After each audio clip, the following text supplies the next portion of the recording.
제가 말씀을 통하여 큰 은혜 주시기를 바랍니다. 오늘은 예수님이 십자가에 죽은 이유는 다른 제목으로 말씀을 나누려고 합니다. 교회력이라는 것이 있습니다. 교회력은 교회에서 쓰는 달력이라는 그런 뜻인데요. 교회력은 성령 강림절부터 시작됩니다. 예수님이 이 땅에 오신 그 강림절부터 시작해서 이 근래에는 종려주일과 부활주일 이런 중요한 교회력 절기가 있습니다. 그 교회력에 하면 오늘은 종려주일인 것입니다. 종려주일은 예수님이 예루살렘에 입성하신 날을 기념해서 드리는 예배 주일입니다. 예수님이 예루살렘으로 입성을 하실 때 연도에서 백성들이 손에 종려나무 가지를 들고 흔들면서 예수님을 환영을 했던 것입니다. 평소 같으면 예수님께서 제지를 하셨겠지만 이날은 오히려 그렇게 하도록 내버려 두셨습니다. 어떤 바리새인이 예수님에게 당신의 제자들이 하는 이 일을 막아야 되지 않겠는가 하고 책망을 했을 때 예수님께서는 이렇게 말씀하셨습니다. 이 사람들이 침묵하면 돌들이 소리 지를 것이다. 그 말씀으로 대꾸를 하셨습니다. 예수님께서 예루살렘에 입성하실 때 사실 예수님의 제자들과 백성들은 예수님이 이스라엘 왕이 되기 위해서 입성하신 줄 알았습니다. 이제 오랜 로마의 지배를 벗어나서 새나라 메시아 왕국, 메시아가 통치하는 하나님 나라를 세울 줄 알았던 것입니다.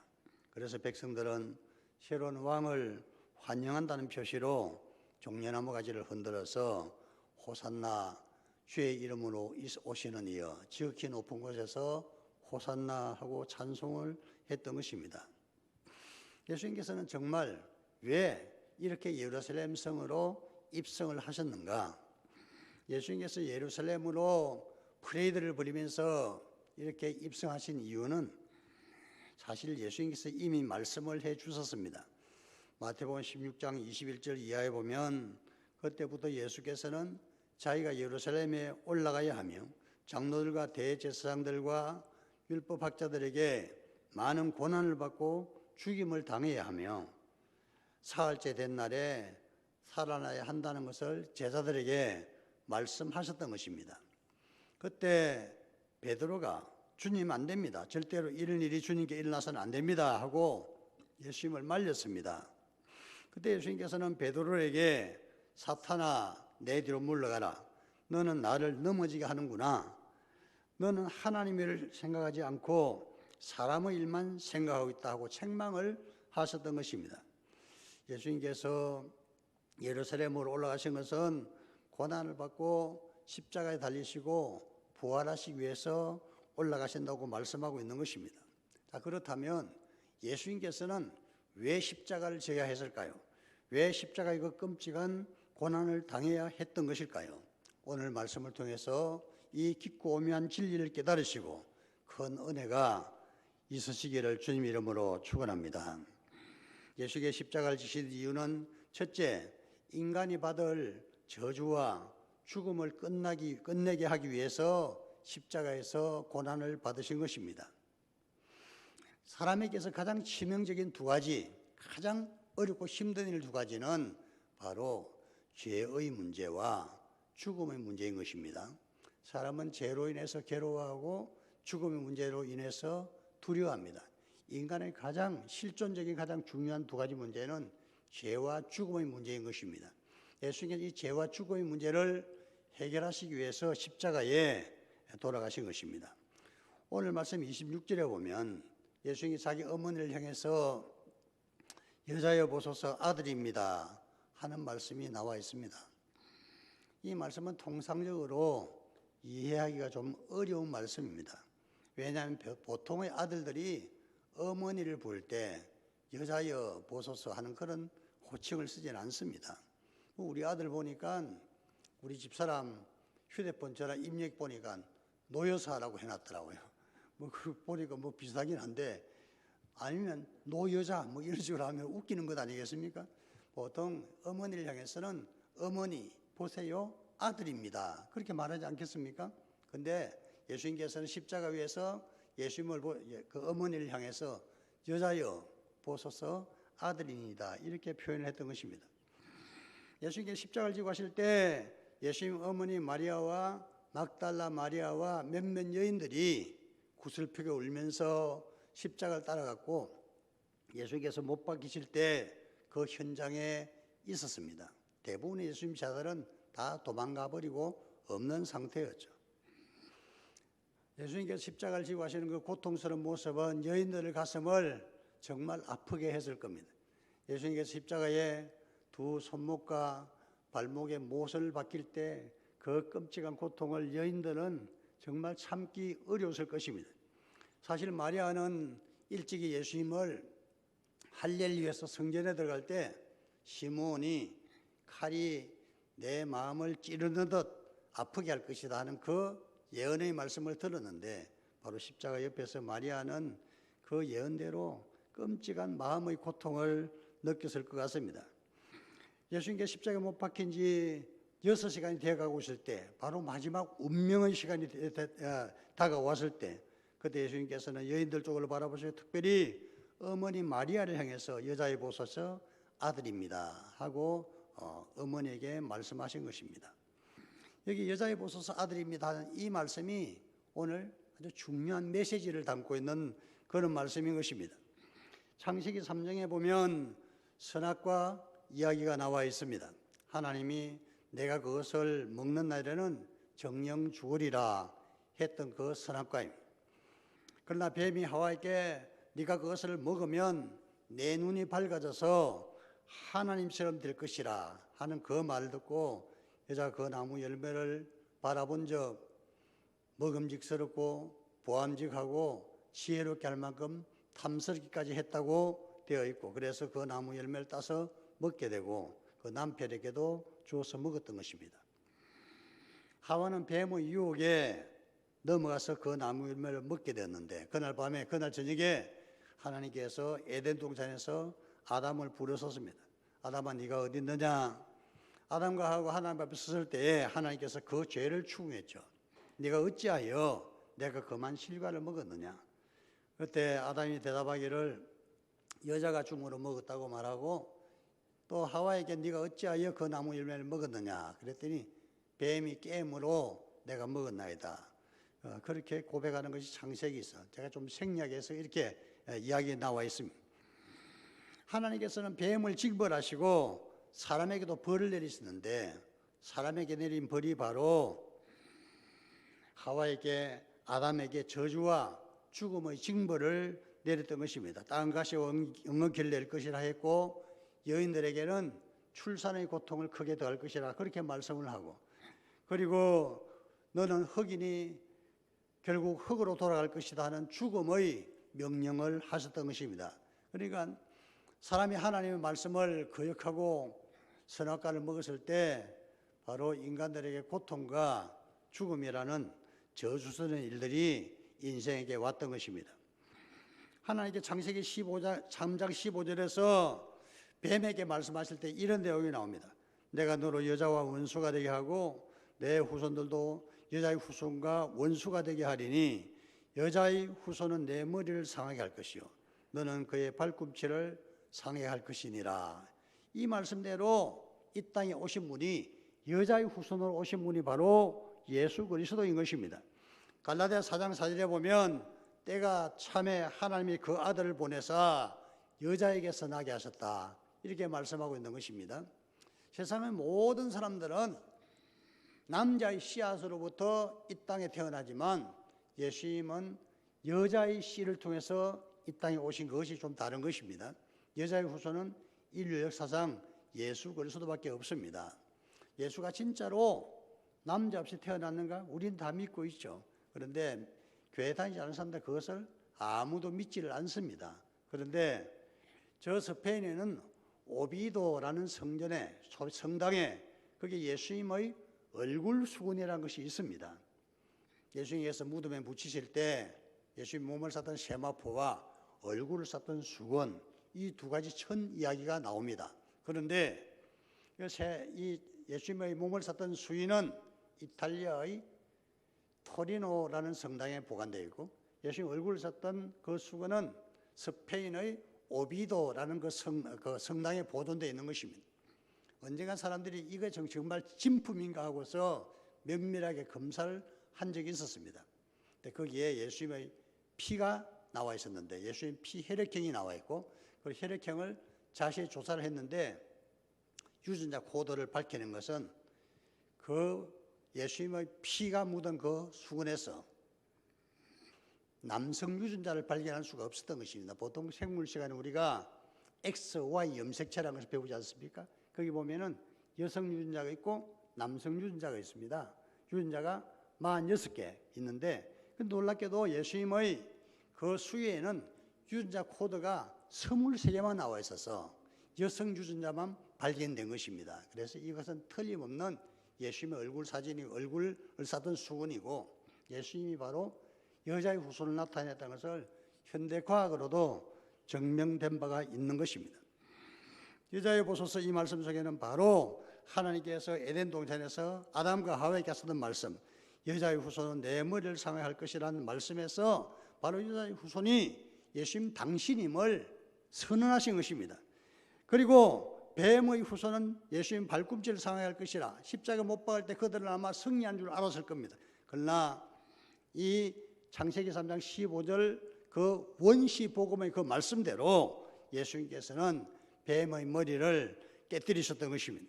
사단이 근세를 물리치시고 죄와 죽음으로부터 이 모든 세상 사람들을 구원해 내신 것입니다. 그래서 십자가의 사건을 우리는 보통 결정적인 영적 전쟁의 승리라고 그렇게 표현을 합니다. 디데이라는 말이 있는데, 보통 디데이라는 말이 죽음의 날, 디데이라는 그런 말로 생각하기 쉽지만, 디데이라는 말은 결정적인 운명의 순간, 이런 것을 말합니다. 디피니티 데이라는 그런 뜻입니다. 그것은 바로 결정적인 시간, 운명의 시간을 말하는 것이죠. 디데이라는 말이 가장 적나라하게 우리 앞에 다가왔을 때는 2차 세계대전에서 연합군이 노르망디 상륙작전을 한 그날을 디데이라고 합니다. 그 결정적인 날에서 연합군은 독일군의 주력 부대를 완전히 채워쓰고 전쟁에서 결정적으로 승리의 교두보를 마련했던 것입니다. 그래서 그 나라를 디데이라고 합니다. 예수님 십자가 사건은 우리는 디데이, 결정적인 날라고, 영적인 전쟁에서 결정적으로 승리했다는 것을 말하는 것입니다. 이 디데이와 함께 우리가 꼭 염두에 두어야 하는 것은 바로 그 디데이에 하나님께서는 사탄의 세력을 쳐부셨고, 이제는 그 이후에는 후속적으로 조그만 잔여 전쟁만 남아있는 것입니다. 그 전쟁이라는 것은 할 필요도 없는, 결코 힘들지 않은 그런 전쟁을 말하는 것입니다. 예수님께서 십자가에서 바로 결정적으로 승리하신 것이 바로 여자여 보소서 아들입니다. 이 표현에서 나타난 것입니다. 2차 세계대전이 끝났을 때 우리나라는 패전국이었습니다. 우리나라가 전쟁을 하지 않는데 무슨 패전국이냐? 전쟁했습니다. 우리나라 수많은 젊은이들이 일본군에 입대를 하고 일본군과 함께 미국을 상대로 전쟁을 했죠. 세계 곳곳에 전쟁을 했습니다. 그 전쟁한 그 와중에 엄청 우리는 불이익을 많이 당했죠. 나중에 전쟁이 끝나고 났을 때 우리는 우리 국가적으로 전쟁에 참전하지 않은 것 같은데, 그 당시 우리는 일본의 속국이었고 우리는 대한민국이라는 나라는 그 당시 세계 지도에 없었던 것입니다. 대일본국이라는 나라만 있었던 것이고, 2차 세계대전이 끝났을 때 우리는 패전국 반열에 서 있었습니다. 우리가 성전국이 됐으면 좋겠지만 패전국이라는, 그래서 남북 분단이 됐고 오늘까지 그 여파가 오고 있는 것입니다. 제가 말씀드리는 것은 전쟁을 할 때 이기는 편에 서야 한다는 것입니다. 우리가 예수님 편에 서게 되면 승리하는 편에 서는 것이고, 예수님 반대편에 서게 되면 패하는 편에 선다는 것입니다. 결정적인 전쟁은 승리해서 예수님께 승리하셨기 때문에 예수님 편에 서는 것은 승리자가 되는 것입니다. 예수님 편에 서시기를 바랍니다. 어떻게 하면 예수님 편에 섭니까? 하고 누가 물어본다면 교회 다니는 것이 예수님 편에 서는 것입니다. 왜냐하면 교회는 그리스도의 몸이고, 그리스도의 몸에 우리가 속해 있으면 바로 그리스도 편이기 때문에 우리는 승리하게 된다는 것입니다. 자, 여자의 보소서는 이 말씀처럼 여러분 승리하시기를 주님 이름으로 축원합니다. 두 번째로는 예수님이 십자가에 못 박혀서 죽으신 이유는 죄를 속죄하기 위한 것입니다. 맨 첫 번째는 인류가 당하는 모든 저주와 죽음의 문제를 해결한다고 합니다. 두 번째로는 죄의 문제를 해결하기 위한 것입니다. 오늘 말씀 28절에 보면 예수님께서 내가 목마르다 이렇게 말씀을 하셨는데, 내가 목마르다 하는 이 말씀도 깊은 뜻이 있는 말씀인 것입니다. 예수님께서는 십자가에 못 박히신 전날 유월절 만찬을 제자들과 함께 나누시고 겟세마네 동산에서 기도를 하셨습니다. 제자들에게는 시험에 들지 않게 깨어 기도하라 이렇게 말씀하셨지만 제자들은 졸음을 이기지 못하고 잠을 잤고, 예수님께서는 마음에는 원해도 육신이 약하도다 탄식을 하시고 이제 다 끝났다, 일어나서 가자. 내려가다가 로마 군인들에게 체포돼서 빌라도 법정에 끌려가게 된 것입니다. 거기 재판을 받았습니다. 빌라도가 예수님을 재판하다가 어떤 죄도 발견할 수가 없었죠. 그래서 그 아내가 저 의로운 사람을 함부로 건들지 말라는 그런 메시지를 받고, 빌라도는 예수님을 석방하기 위해서 그 휘하에 있는 장병들에게 예수를 채찍질해서 그냥 석방을 하려고 채찍질 하라고 말했습니다. 예수님께 채찍질을 당하셨는데요, 그 채찍질은 아주 끔찍한 고통을 동반하는 채찍입니다. 그 당시 로마 군인들이 가지고 있던 채찍은 가죽으로 된 것이었고, 가죽 끝에는 쇠를 달아서 한 번 뗄 때마다 살점이 찢어나오고 몸의 피부가 쩍쩍 갈라지게 만드는 그런 그 엄직한 채찍질을 39대를 맞았었습니다. 예수님께 39대를 맞으면서 온 등짝과 몸이 피투성이가 되었습니다. 많은 출혈을 했죠. 그리고 얼마 있다가는 결국 예수님이 십자가를 지시고 골고다까지 올라가셨고, 그 십자가의 길이 몇백 미터가 되기 때문에 피를 길가에도 많이 흘렸습니다. 그리고 십자가에 못 박힐 때는 양 손목과 발목에다가 큰 못을 박는데 거기서 피가 줄줄 흘러내리게 되는 것입니다. 예수님께서 내가 목마르다 하는 이 말씀은 피를 많이 흘렸다는 그 뜻입니다. 여러분, 예수님의 피를 많이 흘렸어요. 내가 목마르다는 이 말씀은 깊이 생각해보면 피를 너무 많이 흘렸어서 목이 말랐던 것입니다. 그래서 내가 목마르다 하는 이 표현은 다른 말로 하면, 직설적으로 하면 내가 피를 완전히 다 쏟았다 하는 그런 표현이 되는 것입니다. 여러분, 예수님께서 왜 피를 흘렸습니까? 왜 예수님께서 보배로운 피를 흘렸었습니까? 그것은 바로 우리의 죄를 사시기 위해서 그런 것입니다. 히브리서 9장 22절에 보면 피 흘림이 없은즉 죄 사함도 없느니라 이렇게 말씀하셨고, 히브리 9장 12절에 보면 염소와 송아지의 피로 아니하고 자기 피로 영원한 속죄를 이루사 단번에 성소에 들어가셨느니라 이렇게 말씀하고 있습니다. 이 무슨 말씀입니까? 예수님의 피로 우리의 허물과 죄를 속죄하셨다는 것입니다. 그래서 이사야 53장에 보면 그가 찔림은 우리의 허물 때문이요 그가 상함은 우리의 죄악 때문이라. 그가 징계를 받으면 우리가 평화를 누리고 그가 채찍에 맞으면 우리가 나음을 입었도다. 우리는 다 양 같아서 각기 제 길로 갔거늘 여호와께서는 우리 무리의 죄악을 그에게 담당시키셨도다 이렇게 말씀했습니다. 예수님께 십자가 죽으신 이유는 바로 우리의 허물과 죄를 도말하시기 위한 것이었습니다. 이 말씀을 통해서 우리가 명심해야 될 것이 있습니다. 우리의 모든 허물과 죄악은 주님의 십자가에서 이미 용서받았다는 사실입니다. 용서를 받음으로 우리가 하나님의 자녀가 됐고 영원한 생명을 얻게 된 것입니다. 이 큰 하나님의 사랑을 깨달은 사람들은 또한 형제들을 위해서 사랑을 실천하라고 말씀하고 있는 것입니다. 요한일서 3장 16절에 그가 우리를 위하여 목숨을 버렸으니 이로써 우리가 사랑을 알고 우리도 형제들을 위하여 목숨을 버리는 것이 마땅하니라. 형제들을 위해서 끝없는 사랑을 베풀며 살아가라 이렇게 말씀하고 있는 것입니다.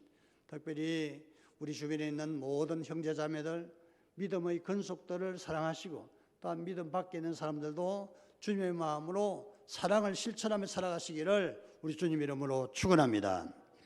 오늘 말씀 세 번째로 생각해 볼 수 있는 예수님께 십자가에서 사명을 완수하셨다는 사실입니다. 오늘 말씀 30절에 보면 예수님이 십자가에 돌아가시면서 마지막으로 내가 다 이루었다 이렇게 말씀하셨습니다. 이게 무슨 말씀입니까? 임무를 완수하셨다는 말씀입니다. 예수님의 임무는 십자가에 달려서 온 인류를 구원하는 것입니다. 그것이 예수님의 사명인 것입니다. 예수님 이 일을 하고 이 세상에 오셨던 것입니다.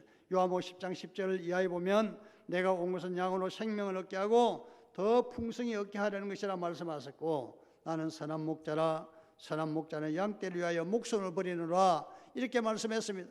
왜 예수님 십자가에서 이런 죽음을 당하셨냐 하면 로마서 4장 25절에 예수는 우리 범죄함을 위하여 내어줌이 되고 또한 우리를 의롭다 하시기 위하여 살아나셨느니라. 이 말씀에서 그것은 예수님의 사명이라는 것입니다. 십자가에 달려 돌아가시는 예수님의 사명이라는 것입니다.